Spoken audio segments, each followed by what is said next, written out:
everybody, and welcome to Sake Revolution.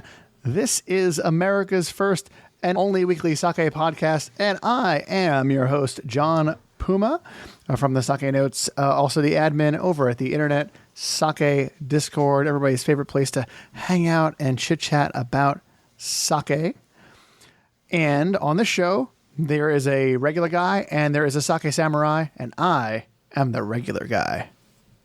And I am your host, Timothy Sullivan. I am a sake samurai, sake educator, as well as the founder of the Urban Sake website. And every week, John and I will be here tasting and chatting about all things sake and doing our best to make it fun and easy to understand. Tim, you know what I really like? What gets me excited as a sake nerd? What's that? I get really excited when really popular brands over in Japan finally make their way over to the States. You mean like cult brands, right? Cult brands, like the kinds of brands that when people go to Japan, they come back and they're like, "Oh my God, where can I get such and such?" And you're like, "Well, you kind of can't. I'm sorry." And then suddenly, one day, that's no longer the truth. And you can get these cult brands. And you spread the cult. So what cult are you in, John? I'm dying to know. Oh, no, I'm not actually in any sake cults, I don't think. I'm in the Sake Revolution cult, definitely. What about you? Are you in any sake cults that we need to know about? No. So that has me thinking that we are going to be exploring a cult brand today. Yes. It is time for another branded episode of Sake Revolution. All right. Yeah, one of my favorite series that we do here, because I do think it's a lot of fun when we get into these brands like this. We get into the nitty-gritty of why they're so popular. All right. Well, tell us what you know about the brand we're looking at today. Today's brand, Tim, is Jikon. Jikon, yeah. So Jikon is one of those bottles they always put in the window of the izakaya, even when they don't have it in stock. It's one of those, we had this once, you see, to get your attention, because it is a very attention-getting sake. It is a very popular, a little culty kind of brand, and it does get people, it brings all the boys and girls to the yard. And the yard is your izakaya if you're in Japan. So you are a fan, I take it. They make very good sake. Okay. So what has your experience been with Jikon so far when you've had it in Japan? Any memories about the taste or the profile? Well, I actually had a flight of it once at a place in Shinjuku called a Ganko Eyaji, which means like grumpy old man. I think we might have talked about this place before on the show. And that day, and it was like first night in Tokyo, you're tired, you're jet lagged, nothing's really working right. And I really didn't love it. Being completely honest, I had a flight and I really didn't love it. And so I kind of went a little time after that thinking like, Dun, dun, dun. Plot twist, ladies and gentlemen. Yeah, it was a plot twist. But honestly, I think it was me, because a year later we came across it and somebody poured it for me. And I was like, is this the same stuff? I can't believe it. This is spectacular. Oh my gosh. And so I think it was just one of those things that when sometimes you've been on a plane for 14 hours and you check in, you deal with immigration, you check into your hotel, you're tired, your taste buds are all out of whack from being in a flight for so long. I think that's what it was, because every other experience I've had with this brand since then has been really nice and really pleasant. Tim, what about you? Do you have any pre-arrival in the United States experiences with Jikon? I remember it from Japan. I remember drinking it in Japan, and really liking it. But I don't have specific memories of an experience. But I knew that it was a very coveted brand in Japan. People displayed it very proudly, as you said. And I remember it being kind of soft and gentle in overall profile. Yeah. definitely. Easy drinking, right? Yeah, oh yeah, definitely. I think that's the kind of stuff that gets culty in Japan, at least these days. I think that there's trends, and I think that you're going to see that's it's going to go, probably a different way at some point. Yeah. So do you know what the name Jikon means? I actually do not. At one point in my really unfortunately brief self-knowledge of Japanese, I noticed it is very similar to the word for hour. Oh. But it is not the word for hour. It's not the word for hour. So I actually do not know what it means.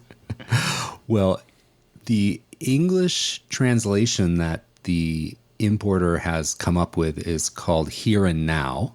And it's actually a word that ties to the Zen concept of living in the here and now, or living in the moment. Ooh, I like that. Yeah. Not bad. Living in Isn't the that here great? and now. Yeah, that's a good name for your sake. Yeah, so that's the name. I did a little research into the brewery and the current owner / Toji, and there's some really interesting nuggets of information here.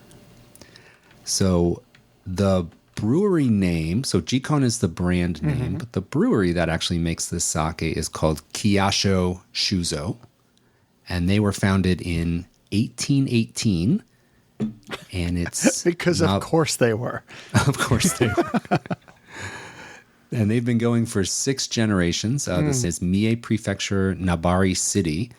And it's pretty far deep into Mie Prefecture. So Mie Prefecture is on the Pacific Ocean, and it's pretty far away from the ocean into the prefecture and kind of in a mountain valley area.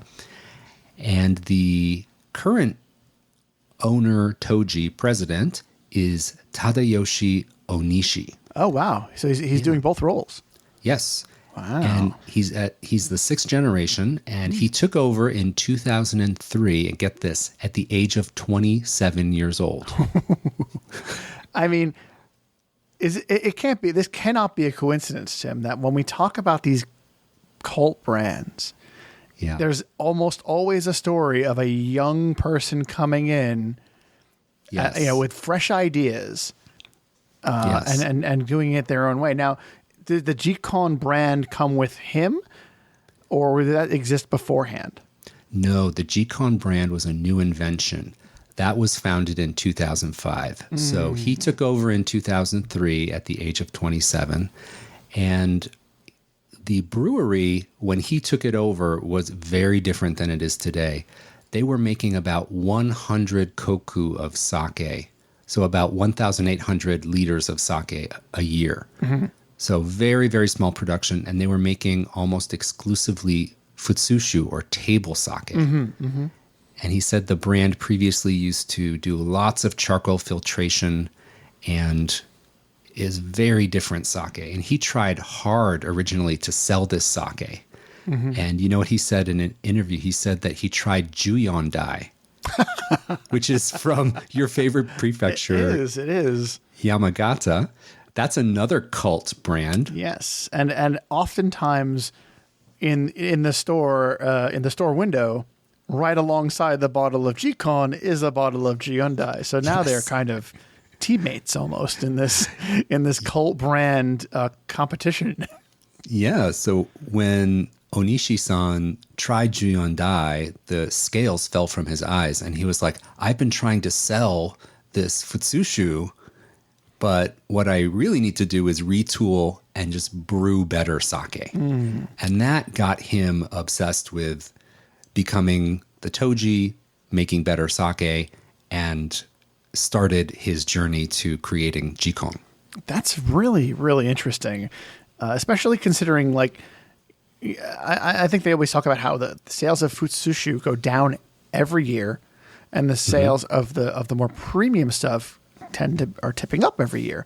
So he kind of saw which way the wind was blowing in a way in real time. It was like his sales for his futsushu were going down, and he tasted this like really, really popular premium sake and decided this was the way forward. This was the here and now. Perhaps. That's right. Yeah.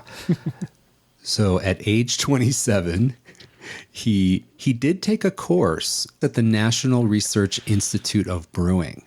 And they train up and coming next generation brewers. So he did go back to school, studied a bit about brewing, learned some from the previous Toji. And then the thing that I love about this story about Onishi-san is that he didn't like retool the whole brewery and start making Jikon. It has been step by step, little by little. He's made changes year after year after year. And he added new equipment bit by bit. And his approach, I heard someone describe it almost like an engineer. Like starting to create this new brand, this new style, and growing it over many, many years. And he said in an interview in 2019, his last big acquisition for the brewery was buying a new rice steamer. And he says, now all my needs are met for equipment. From 2003 to 2019, bit by bit, he changed things, added things, bought new equipment. And he said he got his dream rice steamer in 2019. And he's been continuing to change. And I think that he will continue to tweak his koji making process. He just seems like that kind of engineer type brewer who's always tweaking and growing and changing. Do we have any idea what his background was before he took over? Well, he did say in one of the interviews that he worked at a dairy facility before he got to the brewery. And that informed a lot of his ideas about how clean and hygienic to keep the brewery.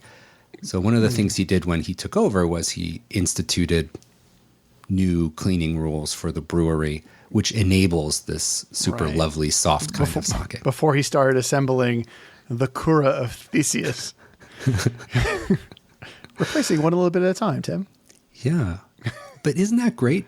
I think that perfection is the enemy of getting things done, right? Don't they say something? It is. That is something that I think we should all be reminded of in many parts of our lives. He didn't wait until he had his dream rice steamer in place. He created sake with what he had and improved it year after year. I think that's amazing. Yeah. And, his philosophy was really, I got to make something that people will have a sip of and just love immediately. That's the style of sake I want to make, and it will sell itself. That's proved out. Yes. I mean, it's a very popular sake. Not only is it very, like I mentioned, it's very popular in the secondary market because people have a really hard time getting their hands on it. If you Google up Jikon on like Japanese, like eBay or auction sites, like bottles go for a lot more than retail. Yeah. It's very unusual.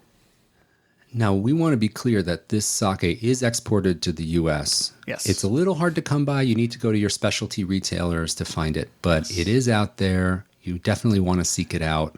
And you and I do not like promoting sakes or brands that are unavailable. What's the point of that, right? Right. Yeah. We obtain these through completely legitimate means. Yes. This is not from the black market underground. No, nobody stuck this in their luggage and brought it over for us. This was brought over on a container ship the way God intended. A refrigerated container ship. Oh, thank you. I would hope so. We've got some Jikon. Yeah, so we do have one each, a coveted bottle of Jikon. And do you want to give us the information about which sake we'll be tasting today and tell us a little bit about this sake? Certainly. This is the Jikon Tokubetsu Junmai. So their special Junmai. This is a pasteurized sake, by the way. Again, the brewery, as Tim mentioned earlier, is Kyasho Shuzo in Mie Prefecture. And this sake is rocking a combination of Yamada Nishiki and Hatan Nishiki rice, milled down to 60% of its original size. Your sake meter value is +2, very well balanced. The acidity is 1.7, and then your alcohol percentage is showing at 16 to 16.5. All right, so Jikon Tokubetsu Junmai, and again, Tokubetsu means the special Junmai. Mm-hmm. And again, the Jikon is the here and now. Yeah. Live for today, Tim. Live for today. Yes, I'm totally zen. I'm totally in the moment. Excellent. All right, let's get this in the glass.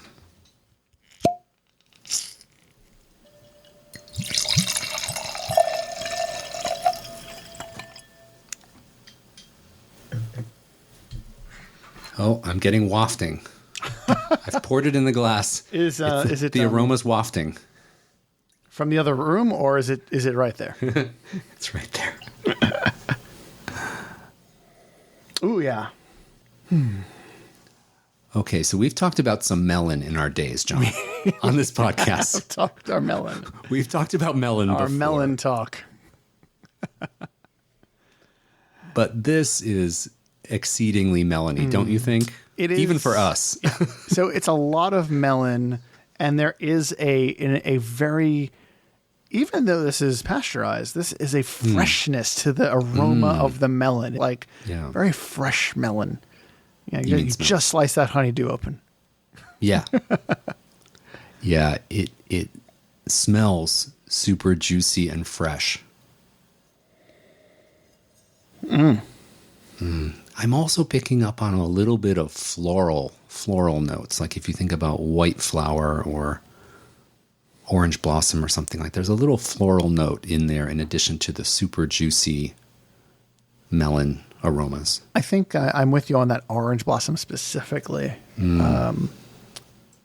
But it's really like melon and orange. It's a hint of orange. It's very harmonious. I like that a lot. Yes.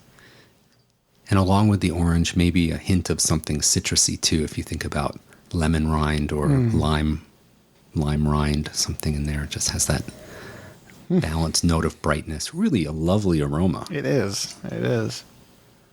And sometimes you sip on a sake and you get like a little sharpness up your nose from the alcohol level, but this is just soft and round. Like there's no sharpness in the aroma at all. Right. Just really gentle. We should take a moment here to mention, though, it is just a tiny shade north of clear. There is a slight, very, very slight bit of yellowing, but it's almost non-existent. It is, if you have the shading tool in Photoshop, you click it up once for yellow. Oh my God, what a nerd! Yeah, there's just a tinge of color here, and also a tinge of bubbles in there, like a little, like if it was charcoal filtered, it was very gently done. Is all I want to say. Yeah, I think I mentioned to you before we started recording, but I want to tell everybody else now that when you mentioned the bubbles, when I was getting my bottle earlier and grabbing my glass, I put my bottle on the bar, and it was not quite level on our little bar mat, and the bottle actually fell over. So I grabbed my glass. I came with the bottle to the table here to do the show, and when I sat the bottle down, I noticed I had a lot of bubbles like rushing towards the top, and I was like, "Uh-oh, there's a little more gas in here than I expected." But it is pasteurized, so yes, it is pasteurized. Yeah, we're safe. All right. Well, enough jibber jabber. Let's taste this puppy. All right. Now this is your kind of sake. John. Oh yeah, I can tell. Yes. Yeah. I want to say, so it's got all of that fruit that I really love, all that melon that I really enjoy. Yeah. And I want to say over the past 2 years that we've been doing this show, something that's become very important to me has become mouthfeel. I've become such a nerd for texture. I really focus on that when I'm having my sake now. And this is not silky like your super premium, super low polish percentage Daiginjos. This is active and a little fizzy. Those bubbles I was talking about, they're still having a little fun in there. So when you say texture, what type of texture are you looking for or responding to here? Right here, it is very, very slightly almost fizzy. When I say slightly, I'm saying very, very slightly, and then I'm also saying almost fizzy. So, it's just a tiny bit of texture that it's not a sparkling sake in any way. No, it's not. But yeah, but there is like just a little bit in there that just kind of like dances across your tongue a little bit, and it's really pleasant. Interesting. When I think of texture in sake, I also think of the weight of the sake and how it coats your tongue, how it coats your palate, the roof of your mouth. Some are lighter, more water-like. Some are super thick and velvety, and there's a middle ground between those as well. So when we talk about texture, we also talk about our impression of the weight of the sake when we sip it. And the thing that really grabbed my attention when I sipped on this was actually it is not as dry as I was expecting. There's a little sweetness there, an impression of sweetness, I'll say, because it is super melony and super fruity. And when I sipped on it, I interpreted it more as a little bit on the sweet side versus on the dry side. So where do you land, John, on the sweet versus dry for this? Dry, I think I agree with you. It is definitely not something I would consider dry. And there is a nice touch of sweetness here that is, it just hits that tipping point towards sweet a little bit without really bowling you over. I think it's well balanced. It's that is there, and it's not overwhelming. But it does feel kissed with sweetness. It's not a sweet sake, but there's a hint of something sweet, especially at the front of the impression, and then the alcohol level is 16 to 16 and a half, which is higher than average. So you do get some weight and some structure from that alcohol, and that balances out sweetness, of course. And then the acidity is a little bit higher too. I don't get a overwhelming acidity. It's all balanced, but I think the little bit higher acidity, a little bit higher alcohol are there to rein in that sweetness, which if they weren't as high, I think it might come a little bit more to the forefront. Yeah. And your sweetness is there, your acidity is there, and they're probably, like you mentioned, probably playing a little bit to balance each other out. And it's just so nice. It's really well put together. It's so interesting that this is somebody who was selling a completely different style of sake, tasted essentially which way the wind was blowing, and then was like, I'm going to do something like that. And I say something like that because this is not the flavor profile of Jiondai. No. I have had Jiondai, and, while I recognize that both of them are very popular sakes, especially in their circles, they're different. They're very different. They're both excellent, but they're different. And I really like that he was inspired by it, but not beholden to it. Yeah, I think Jiondai was the original cult sake way back when. Yeah. The OG cult sake. I'll get its own episode one of these days, Tim. Maybe. If enough of it comes over. Exactly. That bottle would be even harder to find than Jikon. Yeah. All right. So I'm going to ask you one of my favorite questions. What about food pairing? Now, this is not, for me, this is not a simple one. No, this is I was kind of hoping you'd go first on this one, actually. Because you're in the hot seat. I really like this, and even though it is a Tokubetsu Junmai, it is to my palate, it seems really delicate, and I am really worried about messing it up. And so I would stick to your meals that are not going to get in the way too much. So I would love to have this with some lightly salted chicken, like a yakitori style. Yeah, we haven't touched on the yakitori in a while, Tim. I'm a big fan of chicken breast yakitori with little dabs of wasabi on it. Sasami, very mild flavor, and complements light sake very well, in my opinion. What about you? What are you thinking? Well, I think I've used this example before, but something also a little bit on the lighter side. I like the idea of having a salad with some type of fruity vinaigrette on it. Or, sakes that have this melony citrus edge to them, just a scooch higher acidity. I love to have them with a salad with raspberry vinaigrette or something like that. Something that has that fruity element to it to complement the sake. You could also put chicken on a salad like that and make a meal out of it. and maybe a few walnuts sprinkled in there for texture and a little bit of saltiness. And that type of meal is something I really like. It's light, it's not heavy. And for me, the fruitiness in the dressing would play really well with the delicious floral melon notes in this sake. What do you think of that? Well, I'm going to tell you something. I don't think I've ever tried salad with sake before. I don't think I've ever done it. And I think this needs to be a little project for me. I think I need to try this. This is your homework. Yeah, it's my homework. I need to prepare a salad and pair it with some sake. I think that sounds like a lot of fun. I love having a salad at home, putting some chicken in it. I don't do so much with the walnuts, but that is interesting too. Yeah, just avoid some lettuce. There's certain lettuces that have a real bitterness to them. And I don't really like those in my salad too much, but like mesclun greens or romaine lettuce. Right. And let the vinaigrette really do the talking. Some people put slices of citrus into their salads as well, little slices of orange or something like that. It's really, I love those flavors with this type of sake. That sounds nice. That sounds real good. All right, so I'll have some yakitori. You have some salad, and we'll report back. You let me know how that turned out, and I'll go. No, I'll have yakitori. You have salad. Wait, all right. Well, I kind of really still want the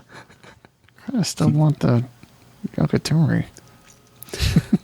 Yeah. One thing I do want to say about food recommendations when we talk about pairings, I try to talk about pairings in an overarching way and talk about general flavor profiles. Like a salad with a citrus vinaigrette is a pretty broad category. There's many, many ways you can go with that.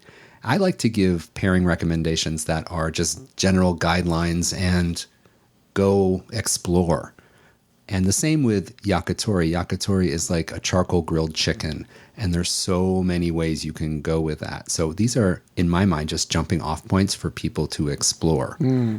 Yeah, since I'm fairly inexperienced with the science of pairing, I try to think about when I taste a sake, what food it makes me crave, and that's kind of where my mind goes when I'm thinking about these pairing ideas. What kind of food does it make me want to have right now? And I feel like it's almost like a puzzle piece in that way. And I feel like if I have the food that the sake makes me want, then the sake and the food are going to go well together. I don't know if any of that's true though.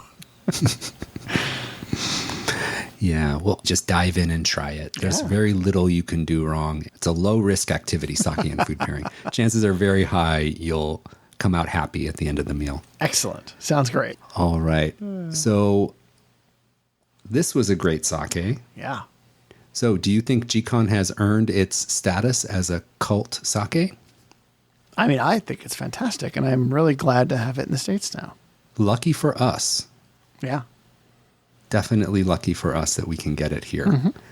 And the fact that they're willing to share their kind of rare sake with us is also a testament to wanting sake to become a global beverage, which I think that's a dream of a lot of brewers over there. That's a very, very good point. I think a brand like this could easily sell all of their sake in Japan. Yes. And run through everything they make and do really fine for themselves. But instead, they're making a conscious effort to send it overseas and get that reaction and build up even more interest in their brand. That's how you build a brand, Tim. That's a super great point, John. I love that. You know, he could just sell it all in Japan, like you said, but wanting to spread the love and share his style around the world is just awesome. Yeah. And we are the beneficiaries of that. All right. Wow. Well, another branded in the can. I love it. Yes. We explored Jikon today, and we definitely lived in the moment throughout this whole episode. Yes, definitely lived in the moment, and I'm going to be seeing how long that moment lasts with this bottle in our apartment. We'll see. All right, John. Great to taste with you. Great to explore this great brand from Mie. I also want to take a moment and thank all of our patrons. Thank you guys so much for supporting us on Patreon. If you'd like to become a patron yourself and support Sake Revolution, please visit patreon.com/Sake Revolution. And if you want another way to support us, you can give us a review over on Apple Podcasts or your podcast platform of choice. That really still does get this podcast into new ears. We love that you guys are already listening, but we're looking for new people too. So, until next time, please remember to keep drinking sake and kanpai.